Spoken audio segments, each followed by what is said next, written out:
오늘 말씀의 제목은 그날을 바라는 기도라는 제목으로 말씀을 나누겠습니다.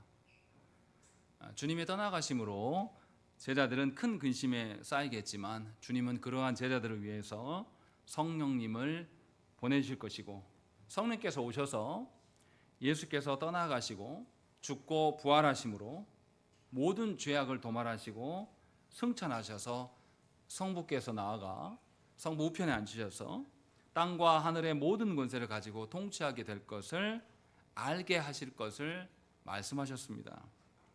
이처럼 성령께서 오시면 제자들이 더욱더 밝히 하나님 나라의 일들을 알게 될 것이고, 또 삼위 하나님의 행하심으로 말미암아서 자신들과 함께 하는 것, 그것을 깨닫게 될 것이기 때문에 근심이, 애통이 도리어 기쁨이 될 것을 지난주에 시간에 우리가 말씀을 통해서 들었습니다. 그래서 성도는 하나님의 부재와 같은 상황을 두려워할 이유가 없어요. 오히려 하나님의 부재와 같은 상황 속에서 주신 말씀의 계시를 따라서 하나님께서 우리와 함께 하심을 확인할 수 있는 순간임을 우리는 깨달아야 됩니다. 그러면 하나님이 주신 말씀과 성령의 역사가 있으면 우리가 그냥 온전하게 되는 겁니까? 사실은 우리의 한계는 이보다 더 심합니다. 우리가 그래서 하나님이 주신 말씀과 성령의 내주하심에도 불구하고 우리가 말씀으로 살아가지 못하는 것이 빈번해요.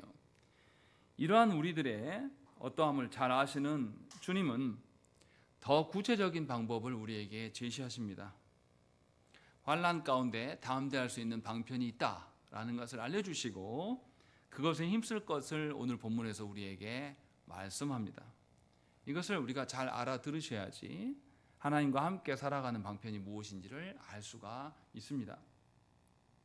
자, 먼저 보시면 23절과 24절의 말씀을 보십시오. 거기에 예수께서 이해하기 힘든 말씀을 하시는 부분이 있어요. 약간 모순적으로 보여지는 부분들. 그날에는 너희가 아무것도 내게 묻지 아니하리라. 내가 진실로 진실로 너희에게 이르노니 너희가 무엇이든지 아버지께 구하는 것을 내 이름으로 주시리라. 지금까지는 너희가 내 이름으로 아무것도 구하지 아니하였으나 구하라. 그리하면 받으리니 너희 기쁨이 충만하리라 라고 되어 있습니다. 이상하지 않습니까? 24절에 지금까지 제자들이 예수님의 이름으로 아무것도 구하지 않았다라고 말씀합니다. 그런데 23절에는 그날에는 제자들이 예수님께 아무것도 묻지 않게 될 것이다 라고 말씀한단 말이죠. 이게 뭔 말이냐 이 말이죠. 너희가 구하지 않았는데 그날에는 구하지 않게 될 것이고, 그런데 구하라고 또 말씀하신단 말이에요. 이게 무슨 말씀인지 우리가 알아듣기가 굉장히 어렵습니다. 그럼 먼저 우리가 생각해야 돼요. 예수께서 말씀하시는 그날이 언제일까라는 것이죠. 그날에 우리가 예수님의 이름으로 기도하지 않는다고 말씀합니다. 왜냐하면 아버지께 직접 구하게 될 것이고 아버지께서 예수님의 이름으로 우리에게 주실 것이기 때문에 우리가 구하지 않게 될 날이 될 것이다 라고 말씀하고 있어요. 성부를 보지 못하는 우리들은 여지껏 예수님의 말씀하심과 행하심을 통해서 성자를 보내신 성부 하나님을 보아야 했습니다. 그런데 그날에는 우리가 성부께 친히 직접 기도할 수 있게 됨으로 말미암아서 아무것도 감추어지지 않고 명백하게 보여주실 것을 말씀하는 것입니다. 그렇다면 그날이 언제일까요? 예수께서 재림하셔서 다시 오시는 종말의 날입니다. 종말의 날이 되면 우리 모두는 성부 앞에 서게 될 것이고 예수님의 이름으로 기도하지 않아도 직접 성부께 기도할 수 있는 그런 날이 오게 될 것이에요. 왜냐하면 그날에는 예수 이름만 불러도 모든 것을 취하고 충분할 수 있는 상태가 될 것이기 때문입니다. 중재자 없이도 성부께 직접 들을 수 있는 날이기 때문에 그날은 예수께서 다시 오셔서 종말의 날을 말씀하는 것이죠. 이것이 가능하게 된 것은 예수 그리스도께서 우리와 연합함으로 말미암아서 이제 하나님과 사람 사이에 간극을 없애시고 우리가 하나님께 온전히 성부와도 연합할 수 있게끔 만드시는 그 완성의 날이기 때문에 그날이 가능하다는 것이죠. 그런데 24절을 봐보세요. 뭐라고 말씀하시냐면 지금까지는 너희가 내 이름으로 아무것도 구하지 아니하였으나 이제부터는 구하라 라고 말씀하고 있어요. 왜? 그날이 되면 구하지 않아도 될 건데 왜 구하라 하냐 이 말이에요. 아직 그날이 되지 않았기 때문입니다. 그날이 되지 않았고 예수님은 이제 제자들을 떠나가서 십자가에서 죽으시고 보이지 않게 될 것이기 때문에 그날이 오기까지는 우리는 뭐 해야 된다고요? 예수님의 이름으로 구해야 됩니다. 기도해야 된다는 것이죠. 그래야지 하나님의 그 어떠하심을 발견하게 되고 예수님이 보이지 않더라도 예수께서 이루실 그날 종말의 날까지 우리가 인내할 수가 있게 되는 것입니다.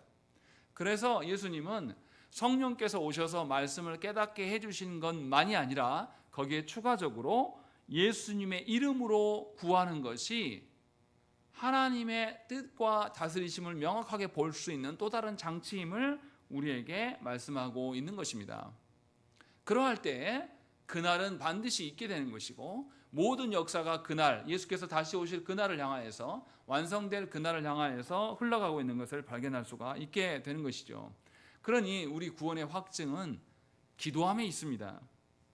예수님의 이름으로 구하는 것이 얼마나 권능이 있는가를 우리에게 말씀하고 있는 겁니다. 예수님의 이름으로 구하는 권능이라는 것은 세상에서 잘됨을 말하는 것이 아니라 뭘 밝히 드러내는 것입니까? 성부 하나님의 뜻과 성부 하나님이 우리를 얼마나 사랑하시는가, 그래서 당신의 아드님을 내어 보내주시고 그 아드님이 우리의 구원을 어떤 방식으로 이루시고 어떻게 완성하실 것인가를 확실하게 보여주는 겁니다. 그래서 우리는 기도해야 되는 거예요.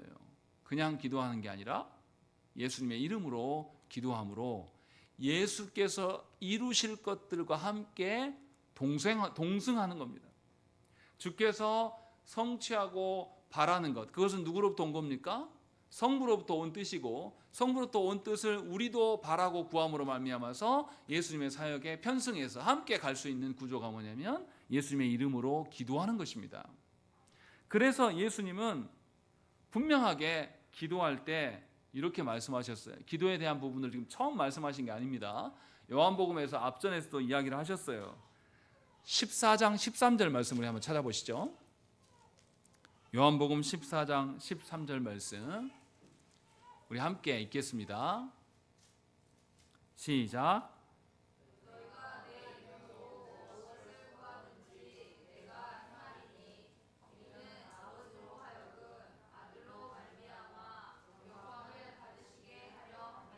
예, 너희가 내 이름으로 무엇을 구하든지 간에 누가 행하신다고요? 예수께서 행하심으로 말미암아서 그 기도를 들어주실 것을 약속하셨습니다. 그리고 요한복음 15장 16절 말씀 보십시오. 우리가 읽겠습니다. 요한복음 15장 16절 말씀 읽겠습니다. 시작.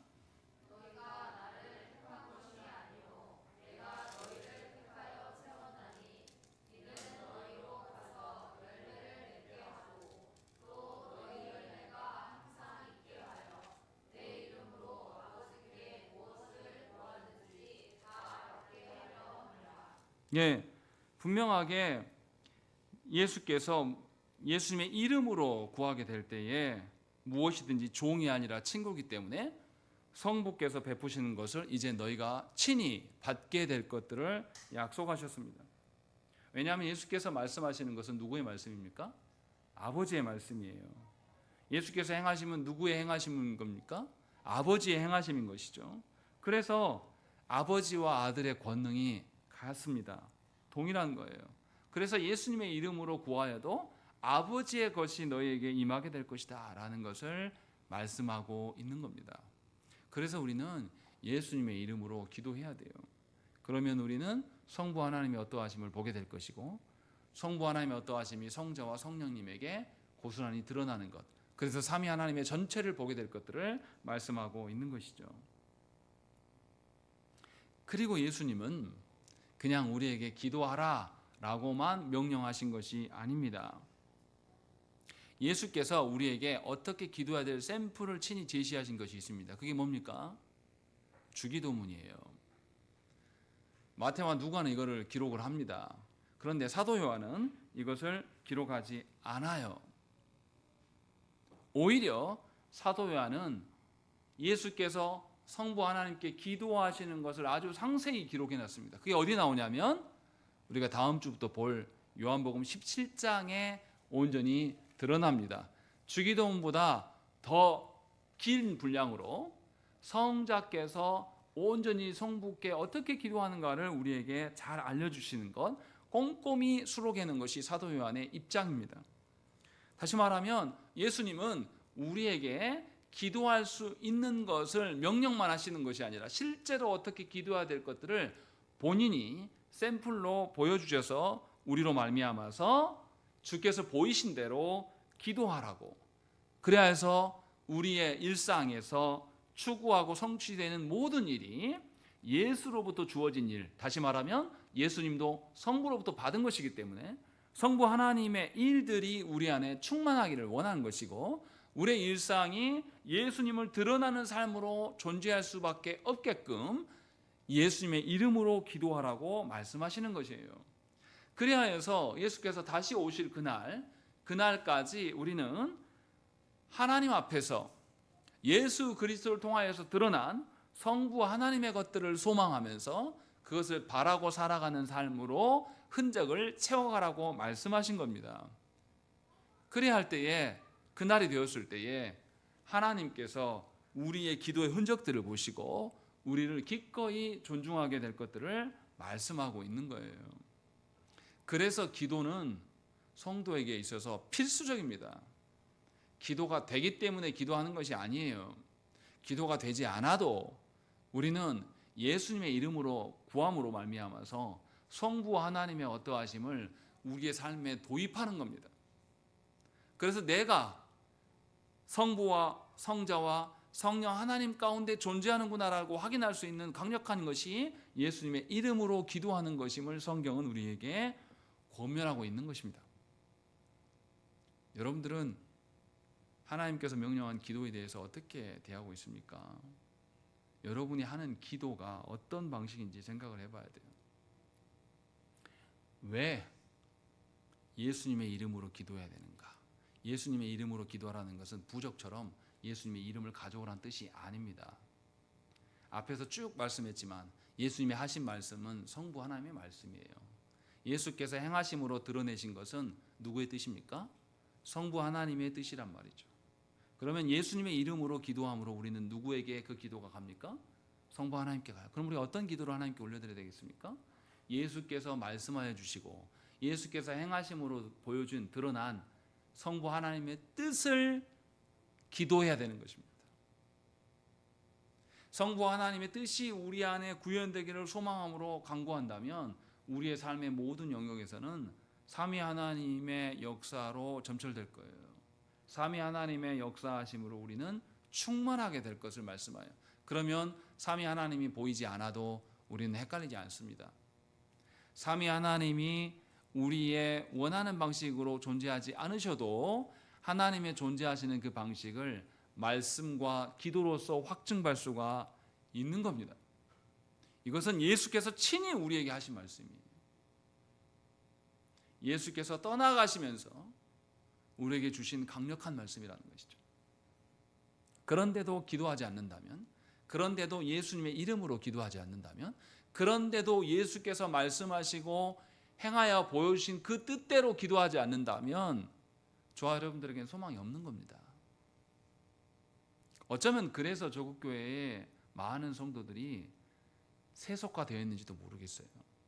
예수님의 이름은 말하지만 세상 사람들이 말하는 그 종교성에 입각해서 내 육신의 안위만을 구하고 하나님 나라에서는 전혀 무감각한 상태로, 그래서 예수를 믿어도 아무런 힘이 없는 거죠.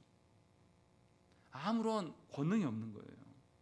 그러나 예수님은 분명하게 우리에게 삼위 하나님의 권능으로 살아갈 수 있는 방편으로 예수님의 이름으로 기도할 것을 말씀해요. 그날에는 기도하지 않아도 성부를 직접 대면함으로 말미암아서 너희가 모든 것을 밝게 알게 될 것이 올 것이다. 그러나 그날까지는 우리는 여전히 미약하고 연약한 존재이기 때문에 예수님의 이름으로 기도할 것을 권면하십니다. 그리고 예수님은 기도할 수 있도록 권면하기 위해서 25절부터 28절의 말씀을 또 덧붙여서 말씀하십니다. 25절 보십시오. 이것을 비유로 너희에게 일렀거니와 때가 이르면 다시는 비유로 너희에게 이르지 않고 아버지에 대한 것을 밝히 일러주실 것이다. 이렇게 말씀합니다. 예수님이 비유로 말씀하셨다는 의미를 우리는 잘 생각을 해봐야 돼요. 예수께서 현재까지 제자들에게 비유로 말씀하셨어요. 비유로 말씀하신 것은 제자들이 듣기에 편한 방식이기 때문에 그 방식을 활용하신 겁니다. 편하고 친숙한 방식. 그래서 예수님이 슬픔이 기쁨으로 바뀔 것이다 라고 할 때도 뭘 이용해서 말씀하셨습니까? 아이를 출산하는 산모의 그 비유로 말미암아서 이것들을 말씀하십니다. 이런 방식으로 이렇게 말씀하시는 것은 몇 가지 이유가 있어요. 저와 여러분들은 하나님에 대해서 전혀 알지 못합니다. 그런데 전혀 알지 못하다는 사실을 우리에게 딱 알려줘 보세요. 그럼 우리가 어떤 태도를 취할까요? 저는 그 모습을 우리 애들에서 봐요. 우리 현이가 기말고사가 아직 좀 남아있잖아요. 아직 한 40일 남았나? 남았어요 아직은. 그러면 어떻게 하겠습니까? 요즘 같아서는 그냥 편안히 삽니다. 쉴 거 쉬고 편안히 살아요. 그런데 이제 기말고사가 일주일로 다가와요. 그런데 희연이가 못하는 과목들이 있습니다. 그때 가서 공부해라 그러면 들어가서 막 신음하는 소리가 나요. 이거 언제 다 해? 하면서 막 아직 시작도 안 했는데 울고 있을 때도 저는 몇 번 봤어요. 무슨 말을 하려고 하는 겁니까? 하나님 앞에서 우리의 무지함과 우리의 어리석음이 하나님의 입장에서 완전히 팩트 체크되고 우리에게 그것이 다 드러나면 우리는 어떻게 될까요? 하나님에 대해서 알려고 할까요? 아니요. 우리는 바로 포기할 겁니다. 생각해 보세요. 준호에게 준호야 네가 앞으로 살아갈 때에 공부하고 힘써야 될 것이 얼마나 많은 줄 아냐 하면서 이것을 준호의 머리에 하나님이 쫙 보여준다고 해보세요. 그러면 7살짜리 준호가 어떻게 태도를 취할까요? 열심히 하겠다고 할까요? 아니면 포기할까요? 100% 포기합니다. 하나님은 우리의 무지를 너무나 잘 아셔요. 그래서 우리의 무지가 다 드러나지 않는 방식으로 비유로 말씀하십니다. 비유로 말씀하면 어떻습니까? 다 몰라도 괜찮아요. 비유로 말씀하시면 적정한 선에서 자기가 알아들을 수 있을 정도만 알아듣습니다. 나머지 모르는 게 많이 있는데도 우리는 별로 신경 쓰지 않아요. 이렇게 하나님께서 우리에게 스스로 포기하지 않도록 배려를 하신 것이 비유로 하신 거예요. 부분적인 깨달음만을 가지고도 우리는 그 비유 보면서 그래 하면서 소망을 갖게 된단 말이죠. 그래서 예수께서 소망을 주시기 위해서 우리에게 비유로 말씀하셨어요. 그러나 예수께서 이제 떠나가시고 성령께서 오시면 그 방식으로 하시지 않겠다라고 말씀하셔요.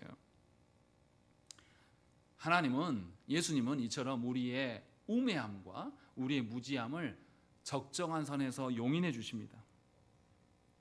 우리가 스스로 낭망하지 않고 소망을 갖고 주를 알아가는 것, 하나님의 일들을 따라올 수 있게 하기 위해서 말도 안 되는 무지함을 보여서도, 말도 안 되는 허망한 그런 태도들, 정말 용인하기 힘든 그런 태도를 보여도 하나님께서는 기다리시는 것이죠. 그런 방식으로 우리에게 하나님의 지식을 전달하십니다. 하나님의 뜻을 우리에게 전달하시는 것이죠. 그런데 문제는 우리예요. 그렇게 하시면서도 하나님께서는 성령님을 우리 가운데 내주게 하시고 성령님으로 도우심으로 말미암아서 우리가 하나님께 마음을 열게 하십니다. 단지 지적인 영역만 건드리는 게 아니라 지적인 영역이 연약한, 활용이 연약한 우리들에게는 하나님께서 우리의 마음을 다스리시는 것이죠. 그래서 그런 경우 보지 않습니까? 지적으로는, 지식적으로는 정말 전무한 분인데 하나님을 마음을 다해서 사랑하는 분들이 있어요. 이것은 하나님께서 우리의 무지함에도 불구하고 우리의 한계의 석상을 용인해 주시는 거예요. 하나님 다 몰라도 그 마음을 두드리심으로 말미암아서 우리가 하나님께 나아갈 수 있도록 이렇게 하신다는 거죠. 그럼 우리는 서로에게 어떻게 해야 되겠습니까? 상대방의 미성숙과 상대방의 무지함을 막 꼽주면서 그런 방식으로 다그쳐야 됩니까? 또 우리 자녀들이 자랄 때에 너는 왜 이거 못하냐? 흔히 엄마들 아빠들이 착각하는 게 뭡니까? 저는 이거 굉장히 안 좋다고 생각하는데, 자랄 때부터, 태어날 때부터 우리 애들을 어떻게 합니까? 우리 애들 뱃속에 있을 때부터 뭐 측정해요? 선생님, 우리 애기 머리는 큽니까 작습니까? 다리는 깁니까 짧습니까? 몸무게는 몇 킬로예요? 그리고 키는 얼마나 돼요? 하면서 우리 애들을 어떻게 해요? 평균치에 집어넣어요. 그리고 순위를 매깁니다. 근데 우리 아이가 월등히 높으면 우리 어떻게 해요? 좋아합니다. 아, 키도 크네. 나와서도 잘 클 거야. 근데 어떤가요? 그렇게 큰 애가 나와서 정말로 키가 크고 잘 큽니까? 안 그러거든요. 근데 우리는 그런 게 목매요. 또 학교를 보내면서 우리 아이들을 어떻게 합니까? 이 정도 나이 때는 이렇게 발달할 것이다라고 하는 발달 분포에 우리 아이들을 다 집어넣습니다. 그래서 거기 못 따라오면 부모가 어떻게 해요? 근심하고 걱정합니다. 이 나이가 되는데 우리 아이는 아직 덧셈뺄셈도 못해. 우리 아이는 글씨도 못 읽어. 아니면 반대로 3살, 4살인데 글씨도 읽어. 천재야 천재. 그런 애들이 끝까지 천재로 살아갑니까? 그렇지 않아요. 그런데 우리는 너무나 이상하게도 우리 자녀들에게 강요하고 학대합니다. 통계표를 만들어 놓고 그 안에 미치지 못하면 문제 있는 아이로 정해놔요. 그리고 우리는 아이들에게 강요하고 강압합니다. 뭐라고 말하면서요? 내가 너를 사랑해 라고 말하면서 그렇게 닥달해 가는 거예요. 그러나 하나님은 우리에게, 우리가 그렇게 불순종하고 그렇게 평생의 신앙생활을 했어도 하나님에 대해서 아는 바가 전혀 없어도 하나님은 우리를 다그치지 않으십니다. 기다리셔요. 그리고 우리의 지적인 영역이 따라오지 못하면 우리의 마음을 다스리시면서 우리가 마음 중심을 다해서 하나님을 잘 몰라도 사랑할 수 있도록 하나님께서 길을 여시는 것이죠. 이게 지금 예수께서 하시는 말씀이에요. 그래서 지금까지 내가 비유로 말씀하셨다 라고 말씀하시고, 이제 성령께서 오시면 성령이 오셔서 너의 마음을 다스려서 친히 밝히 알게 할 것이다 라는 것을 말씀하고 있는 거예요. 그러니 너희가 기도할 수 있는 근거와 소망이 더 있지 않냐 라고 주님이 우리에게 이르시는 말씀입니다. 그리고 나서 26절에 뭐라고 말씀하십니까? 우리 읽겠습니다. 시작.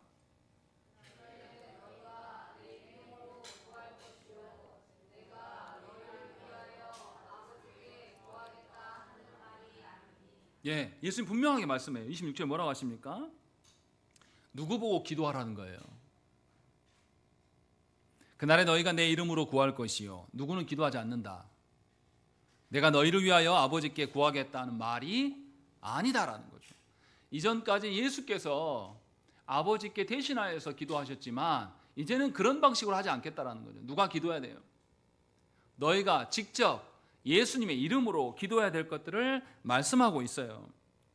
사실 아버지께 기도할 수 있는 자격이 우리에게 있습니까? 우리는 더러워서 거룩하지 않은 존재여서 하나님께 기도할 수 없어요. 예수님만이 기도의 권세를 갖고 계십니다. 그런데 제자들까지도 이제 기도할 수 있는 주체가 되고 있다라고 말씀하고 있어요. 특별히 예수님의 이름으로 기도할 수 있게끔 허락한다라는 것은 제자들도 이제는 예수님과 같은 아버지 하나님의 아들 되어짐, 자녀 되어짐을 지금 말씀하고 있는 것이죠. 구약 백성들을 생각을 해보십시오. 구약 백성들 중에 누가 하나님께 기도했습니까? 백성들이 직접 하나님께 기도하는 경향이 있습니까? 못합니다. 모세나 대제사장이 이스라엘을 대신하여서 하나님께 기도하였을 뿐이에요. 백성들은 하나님께 감히 기도하지 못했습니다.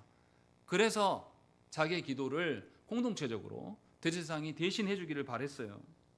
그런데 놀랍게 예수께서 오셔서 이제는 우리가 친히 예수님의 이름으로 하나님께 직접 구할 수 있도록 그 권세를 주고 계신다는 것이죠. 그래서 예수님의 이름으로 기도할 수 있다, 기도하라 라고 하신 말씀은 우리가 하나님의 자녀되는 권세가 그것에 있다, 기도에 있다 라는 것을 우리에게 알려주시는 겁니다. 이처럼 예수께서 우리에게 기도를 명하신 것은 아버지의 사랑을 알게 하시기 위함이에요. 27절 말씀 보겠습니다. 읽겠습니다. 시작.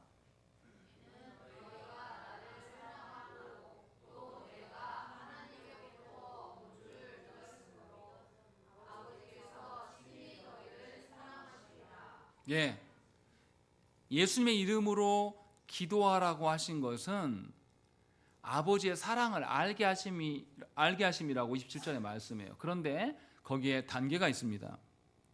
너희가 누구를 사랑하고 예수님을 사랑하고 또 그 사랑한 예수님이 누구로부터 온 것, 아버지 하나님으로부터 온 분임을 너희가 알게 되면 누구의 사랑을 하게 된다. 아버지의 사랑을 알 수밖에 없다라는 것을 우리에게 말씀하고 있는 거예요. 이 말을 적용해서 말하면 이런 겁니다. 우리가 예수님의 이름으로 기도한다는 것은 단지 이름만 갖다 쓰는 것이 아니라 예수님을 사랑하는 자들이 그렇게 예수님의 이름으로 기도하는 거예요. 그래서 예수님이 나를 위하여서 얼마나 많은 것들을 배려하시고 기다리시고 또 자기 자신을 던지기 위하여서 자기 자신을 우리에게 주시기 위하여서 죽으러 가시는가를 아는 자만이 예수님의 이름으로 기도할 수가 있게 돼요. 그러면 예수님을 사랑하게 되므로 예수님이 행하신 그 일들로 인하여서 우리는 누구를 보는 거예요?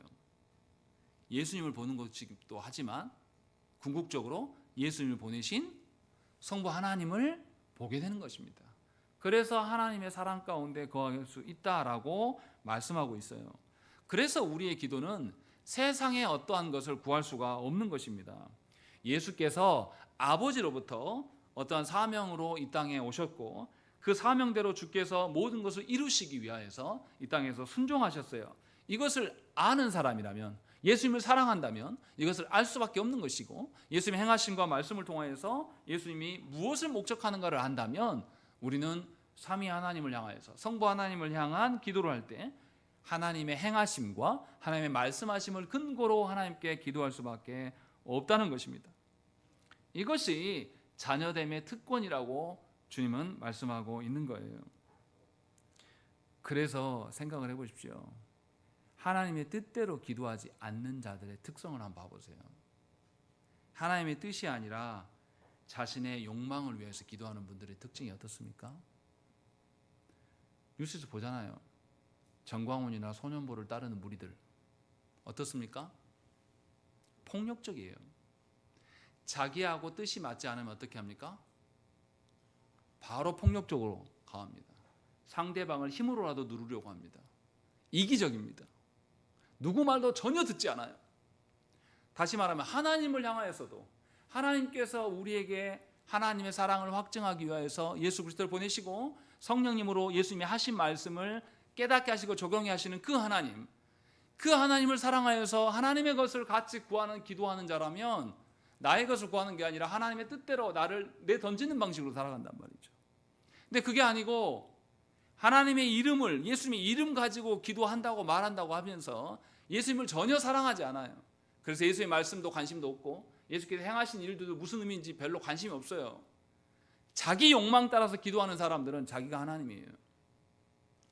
하나님을 향하여서도 기도를 어떻게 하냐면 하나님의 뜻과 상관없이 자기의 어떠함으로 기도하는 자예요. 그런 자가 누구의 말을 듣겠습니까? 그래서 욕망을 따라서 기도하는 자들은 우리는 흔히 봅니다. 많이 발견하게 돼요. 그래서 굉장히 고집스럽습니다. 그리고 몰상식해요. 부드럽지 않습니다. 폭력적입니다. 이게 조국교회의 이미지가 되어버렸습니다. 왜 그렇습니까? 하나님의 사랑으로 예수님을 사랑하지 않기 때문에, 예수님을 사랑한다면 예수님의 추구하신 바, 예수님의 행하신 바 모든 것들을 존중할 거예요. 그리고 그것을 함께 힘쓸 겁니다. 저는 참 감사한 부분이 있어요. 제 가정 이야기에서 죄송한데 제 아내가 금요일과 토요일이 되면 저보다 더 시달립니다. 목사님이 말씀 준비가 잘 될까 염려하면서 애들도 저한테 주변에 못 오게 만들어요. 함께 힘쓰는 거죠. 제가 그래서 항상 이야기해요. 당신이 설교하는 거 아니니까 신경 쓰지 마. 근데 사랑하니까 목회자가, 남편인 목사가 행하는 것을 같이 추구하려고 애를 써요. 같이 드러날 수 있기를 바래요. 그러니까 같이 늙어갑니다. 같이 막 늙어 죽어요. 막 마음 쓰면서. 한편으로는 안쓰럽기도 하고 한편으로 저럴 필요까지는 없는데라는 마음도 들면서 또 감사하기도 해요. 그래서 하나님께서 좋은 돕는 배필을 주셨구나라는 걸 항상 느낍니다. 이렇게 사랑하면 그 사람이 추구하는 바를 같이 살피고 힘쓰게 되어 있는 것입니다. 이것이 온전한 사랑, 이것이 하나님께서 우리에게 주신 사랑이에요. 그렇지 않고 배우자가 뭘 추구하고 뭘 힘쓰는지 전혀 상관없는 사람, 부부들이 굉장히 많아요. 제가 유튜브에서 어떤 영상을 봤는데 굉장히 짧은 영상이었는데 남편이 모텔을 갔어요. 그 모텔 간 현장을 아내가 발견했습니다. 그리고 들어와서 네가 감히 내 앞에서 이렇게, 네가 맨날 집 나갈 때부터 알아봤어 하면서 여자 어디 있어 하면서 막 방문을 제끼고 화장실 문을 열고 막 남자를 물어 죽일처럼. 그때 남자가 한마디 합니다. 여자 없어. 너랑 있는 게 너무 힘들어가지고 나 쉬려고 여기 와 있는 거야. 충격적인 이야기를 해요. 그때 여자가 아무 말 못합니다. 멈춰요. 그리고 자신이 어떻게 되어 있는가 행동으로 다 이미 보여준 것이고, 이런 짤을 본 적이 있어요. 우리가 잘 생각해 봐야 됩니다. 우리가 하나님의 사랑으로 살아가는 것인지 아니면 내 욕망 따라서 살아가는 것인지. 내 욕망대로 살아가는 사람들은 남들에게 강요합니다. 기다려주지 않아요. 타인을 존중하지 않습니다. 다른 사람이, 우리 자녀가, 내 배우자가, 또 우리 교회의 지체들이 무엇을 추구하고 있는가를 살펴보려고 하지 않아요. 아무런 관심이 없어요. 그래서 그런 경우 있지 않습니까? 배우자가 막 아파 죽어도 아무 신경 쓰지 않아요. 특히 남성들이 많이 그러잖아요. 아내가 갱년기가 찾아왔어도 온지도 모릅니다. 찾아와서 다 지나가 버렸는데 지나간지도 모르는 남편들이 있어요. 그가 과연 그리스도인이라고 말할 수 있을까요? 하나님의 사랑으로 살아가지 않는 거죠. 저도 그런 점에서 굉장히 회개합니다. 개혁주의 목회를 한다고 하면서 성도를 돌아보지 않는 것에 대해서 참 고민할 때가 많이 들어요. 하나님의 말씀을 여러분들에게 이식시키는 것이 목적인지, 아니면 주께서 말씀하신 것처럼 하나님께 맡기고 오래 참고 기다리면서 하나님의 선하신 뜻이, 하나님의 사랑이 전달되기를 구해야 될 것인지 우리가 잘 살펴봐야 된다는 것입니다. 예수님은 분명하게 그 이야기를 말씀하고 있는 거죠. 예수님을 사랑하는 자가 성부 하나님의 사랑을 알고 누릴 수 있다는 것이죠. 왜 그렇습니까? 우리가 하나님을 먼저 사랑한 것이 아니에요. 하나님께서 먼저 우리를 사랑하셨어요. 그리고 우리를 부르실 때 어떻게 부르셨냐면 없는 것에서 있는 것으로 부르신 하나님이에요. 우리에게 믿음이 있었습니까? 우리에게 죄악으로부터 자유로운 거룩함이 있었습니까? 아니요, 전혀 없었어요. 그런데 창조주 하나님은 없는 것에서 있게 하시는 하나님으로서 우리에게 생명 없는, 이미 죽었던 우리들을 살리셔서 우리를 부르신 겁니다. 그리고 무엇보다도 우리를 구원하시기 위해서 당신의 아드님을 우리에게 내어놓으셨어요. 그래서 그 아드님이 우리 안에서 죽으심으로 말미암아서 우리가 하나님의 사랑을 먼저 받은 자들입니다. 그래서 예수 믿는다면 우리는 예수님을 사랑하고 성부 하나님의 사랑 안에 거하는 것이 맞아요. 근데 우리가 옳게 한다고 하나님의 공의만을 주장하면서 우리 안에 사랑이 없다라면 우리는 굉장히 심각한 상태에 있는 겁니다. 우리 자신을 돌아보셔야 돼요. 과연 우리가 하나님을 사랑함으로 기도하는 것인지, 나를 사랑함으로 하나님께 강요하는 기도로 하는 것인지 잘 살피셔야 한다는 것이죠. 우리의 기도는 하나님의 사랑을 확인하기 위한 기도여야 돼요. 우리의 기도는 하나님의 사랑으로 다른 사람을 사랑하기 위한 기도여야 된다는 것이죠.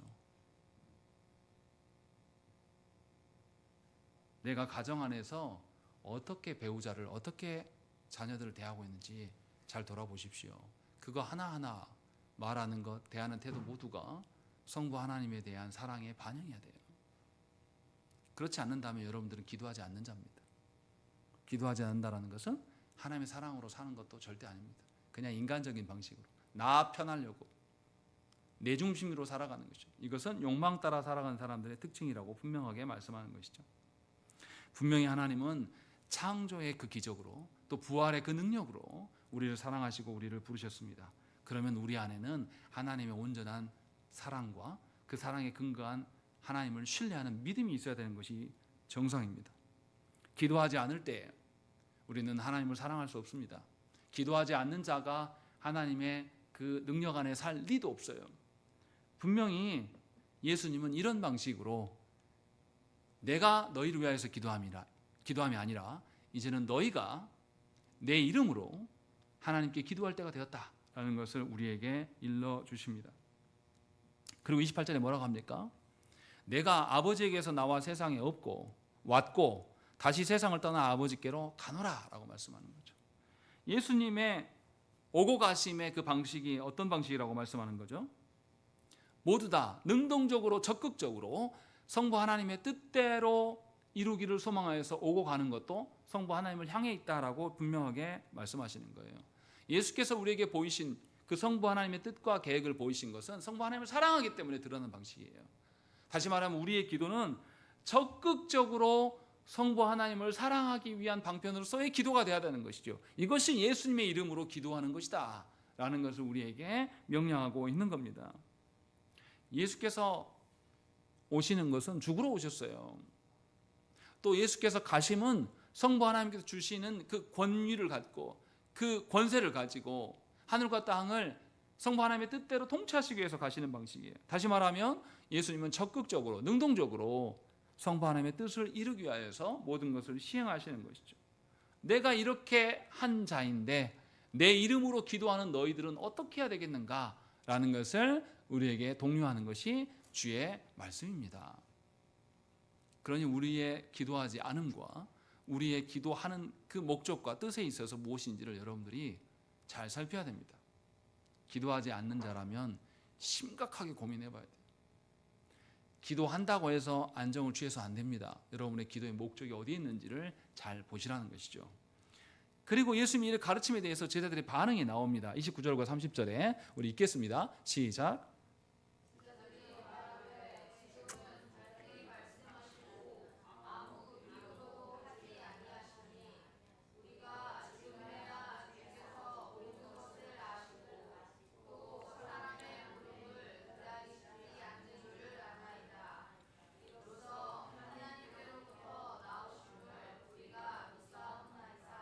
예, 제자들이 뭐라고 말합니까?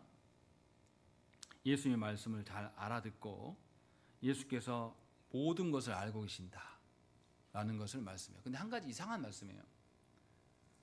사람의 물음을 기다리지 않으신다라고 말씀해요. 이게 뭔 뜻입니까? 예수께서 사람들에게 물으셨어요? 묻지 않으셨어요? 물으셨습니다. 왜 물으셨습니까? 우리는 상대방에게 물어요. 왜 물어봅니까? 제가 제 아내에게 여보 그거 어디 있어? 라고 물어보면 왜 물어본 거예요? 알려고, 답을 구하려고 물어요. 우리는 그렇게 질문합니다. 근데 예수께서 유대인들이나 제자들에게 물으시는 것은 뭐 때문에 물으셨습니까? 궁금하셔서 물으셨습니까? 아니요.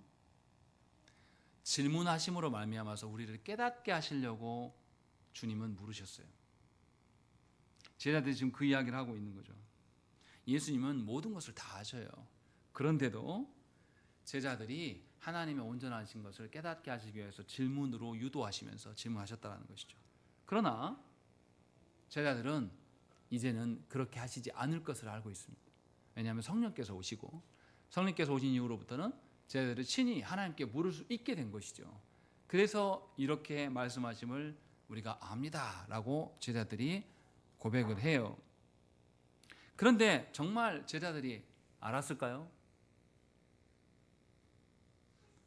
자신들이 예수님이 말씀하심을 이제는 다 안다고 지금 이야기합니다. 29절과 30절에서. 그런데 제자들은 주께서 잡히시던 날 밤, 이제 곧이잖아요. 어떻게 행동합니까? 주님이 붙잡히시니까 제자들은 도망해요.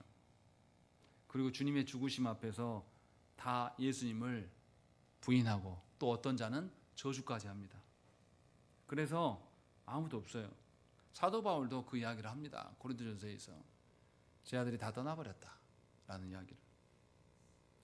이처럼 우리는 우리가 안다고 생각하는 것을 조심해야 됩니다. 우리는 안다고 생각하는 그 순간부터 뭐냐면 교만해져요. 교만해지면 다른 사람의 말을 들으려고 합니까? 듣지 않습니까? 듣지 않아요. 그래서 듣지 않아서 더 무지해집니다.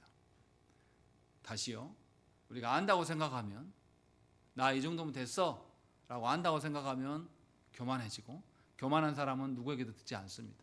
심지어 하나님 말씀이라도 듣지 않아요. 듣지 않는 사람은 더 무지한 구렁텅이에 빠져 살아가는 것이죠. 제자들의 이러한 것이 지금 여기에 드러나요. 그래서 예수님은 그 다음 말씀을 합니다. 충격적인 이야기를 하셔요. 예수님께서 32절 말씀을 읽겠습니다. 시작.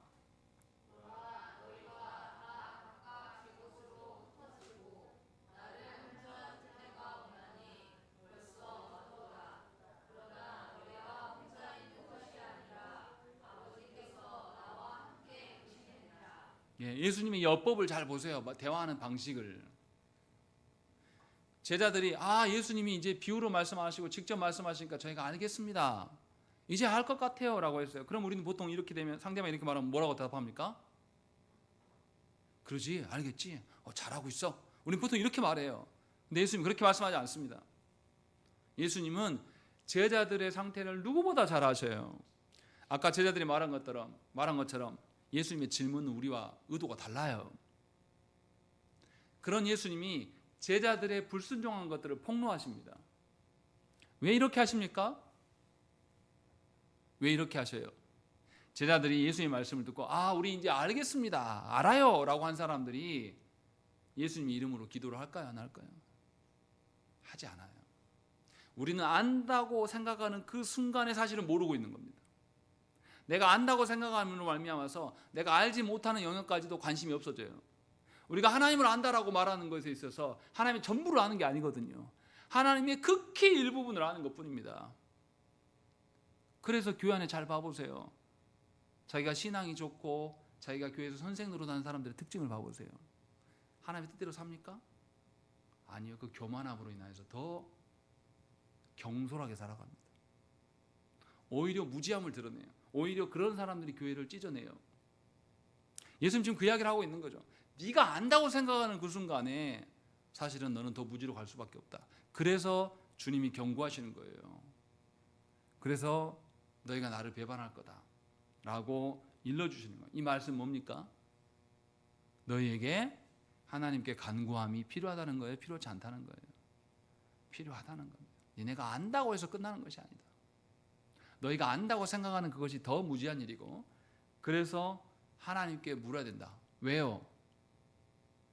예수님은 질문하실 때도 다 알고 질문하셔요. 그 사람이 무엇을 모르는지를 잘 알고 계시기 때문에 그 사람의 수준에 맞게끔 질문하셔서 그에게 하나님의 뜻이 무엇인지를 이끌어가기 위한 질문을 던지시는 그런 하나님이에요. 그러니까 우리가 생각할 때에 예수님, 우리가 보기에 이해되지 않는 상황이 펼쳐져도 하나님이 그렇다라고 하면 우리는 그것을 믿어야 됩니다. 그리고 그것을 추구해야 돼요. 지금 주님은 이것을 말씀하고 있는 것이죠. 하나님의 말씀을 온전히 믿고 따른다라는 것은 내가 볼 때에 그럴싸한 것을 따르는 게 아닙니다. 제자들이 예수님 말씀 이제 알겠습니다 라고 했는데 예수님은 도리어 뭐라고 하냐면 너희가 나를 배반할 거다. 제자들 입장에서는 이게 이해가 됩니까? 안 됩니까? 제자들이 어떻게 행동을 취했어요? 예수님이 십자가에 못 박히시고 죽으실 거다라고 말씀했을 때 베드로가 뭐라고 말합니까? 다른 사람은 다 버려도 나는 안 그래요 라고 말했어요. 베드로가 그렇게 말할 수 있는 근거는 어디에 있었어요? 자신에게 있었습니다. 결코 하나님께 있지 않았어요. 제자들도 그것을 잘 알고 있어요. 예수의 말씀을 듣고 이제 알았습니다 라고 한다고 해서 우리가 안대로 행동하는 것이 아니에요. 우리는 여전히 나의 것으로 이야기해요. 우리는 우리의 것으로 이야기한단 말이죠. 그런 예수님이 너무나 잘 아시기 때문에 아는 것에 멈추지 아니하고 진심으로 하나님의 뜻대로 살기 위해서 구해야 될 것들을 말씀하고 있는 거예요. 그래서 기도할 것들을 고민하시기 위해서 이 말씀을 하고 계시는 겁니다. 그러니 우리는 잘 알아들어야 돼요. 내 생각에는 내 앞길이 잘 되고 내 생각에는 내가 이제 하나님의 뜻을 아니까 하나님의 말씀대로 참다운 교회로 세워가기를 원하여서 그렇게 살아가는데 내 뜻대로 교회가 되지 않아요. 이상하게 여길 필요 없다는 거죠. 왜요? 우리는 우리가 안다고 해서 하나님의 뜻을 구현하지 못해요. 오히려 안다고 할 때 그 교만함으로 인해서 하나님의 교회를 무너뜨리는 것밖에 안 됩니다. 그래서 우리는 안다고 생각되는 그 시점에서 하나님께 기도해야 되는 것입니다. 개혁주의를 표방하는 교회들의 특징이 뭡니까? 교만합니다. 자기가 아는 몇 가지 것을 근거로 인해서 그게 교회라고 생각을 합니다. 또 교회 안에서 목회자들이 교만할 가능성이 굉장히 높고 사모님들이 교만할 가능성이 굉장히 높아요. 모든 정보를 듣거든요. 그러나 우리가 안다고 해서 행할 수 있는 게 아닙니다. 우리가 안다고 생각하는 그 순간에 넘어지는 것이고, 그래서 우리의 온전함을 놓고 더 하나님께 기도해야 돼요. 그래서 예수님이 그 이야기 하시는 거죠. 그리고 예수님 뭐라고 합니까? 나를 혼자 둘 때가 오나니 벌써 왔도다. 그러나 주님은 누구와 함께 계신다? 혼자 있는 것이 아니라 아버지께서 나와 함께 계신다라는 거예요. 예수님 무슨 말씀하십니까? 너희가 나를 버려도 나는 누구와 함께 있다? 아버지와 함께 있다라는 거죠. 이 말을 제자들한테 적용하면 뭡니까? 세상이 너희를 억압해도, 애들 말로, 교훈이 말로 세상이 나를 억가해도 누가 함께 계신다? 하나님 함께 계신다. 그 하나님과 함께 계심을 확인하려고 해서 뭐 해라? 기도하라는 겁니다. 그것이 너희가 예수님이 떠나가시고 날 살아갈 방편이다라고 말씀하고 있는 거예요. 하나님을 사랑하는 것뿐만 아니라 하나님을 안다고 하는 자들에게, 그 교만함에 빠질 수 있는 자들에게 주님은 기도할 것을 요청해요. 그리고 그 다음에 뭐라고 말씀하십니까? 33절 말씀 읽겠습니다. 시작.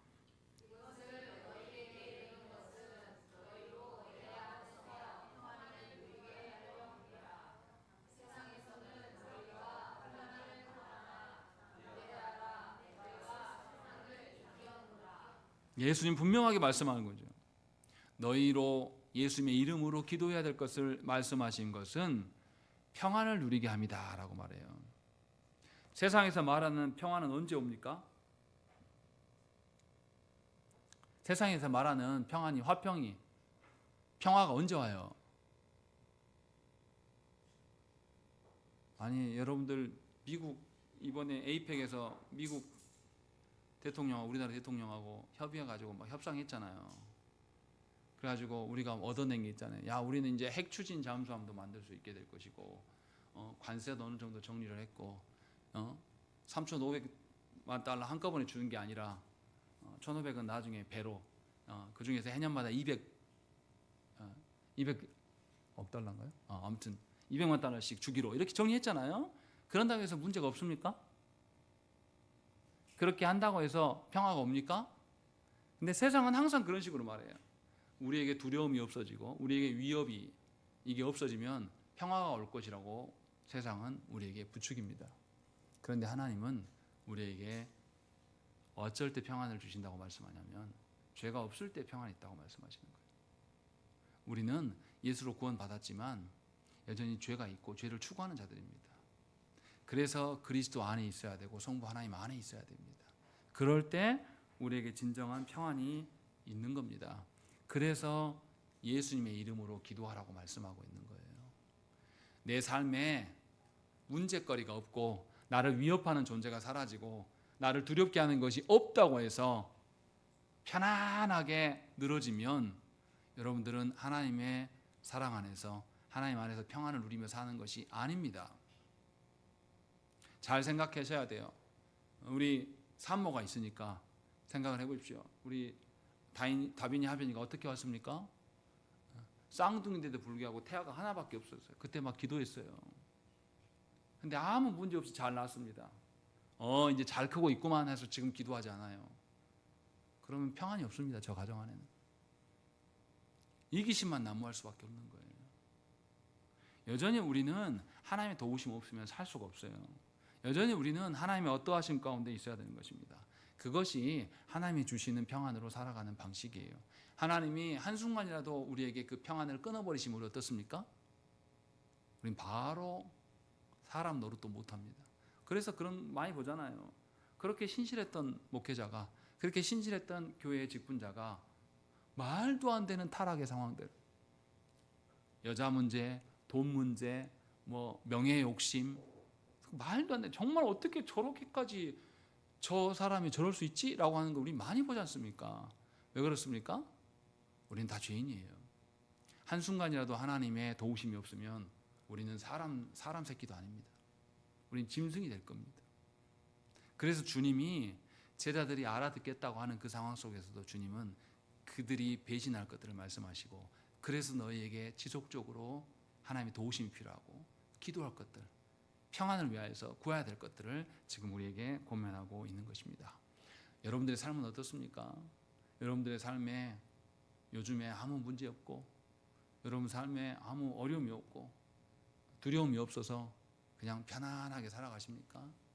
기도하자고 해도 전혀 기도에 반응하지 않고 살아가는 것은 굉장히 위험한 것입니다. 하나님의 이름으로, 예수님의 이름으로 기도하지 않는 것처럼 굉장히 위험한 순간이 없어요. 여러분들은 기도하십니까?